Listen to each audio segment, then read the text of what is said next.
February was a good month for share markets. In Australia, our index rose 2.3%, while US shares were up 4% and European shares nearly 3%.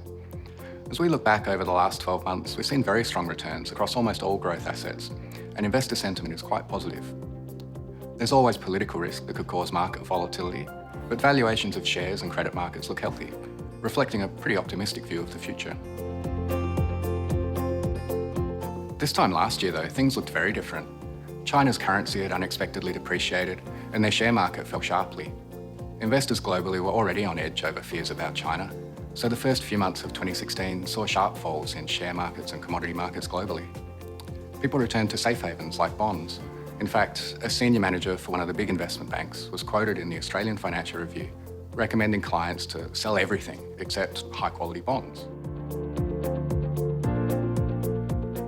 Why we're revisiting the past is not about who was right or wrong in their predictions.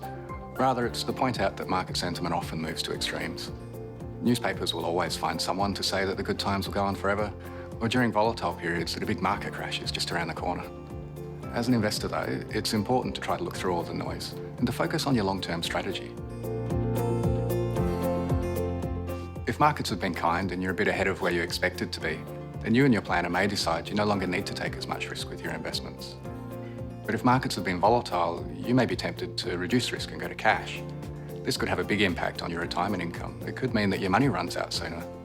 So think long-term and don't feel like you need to react to today's headlines.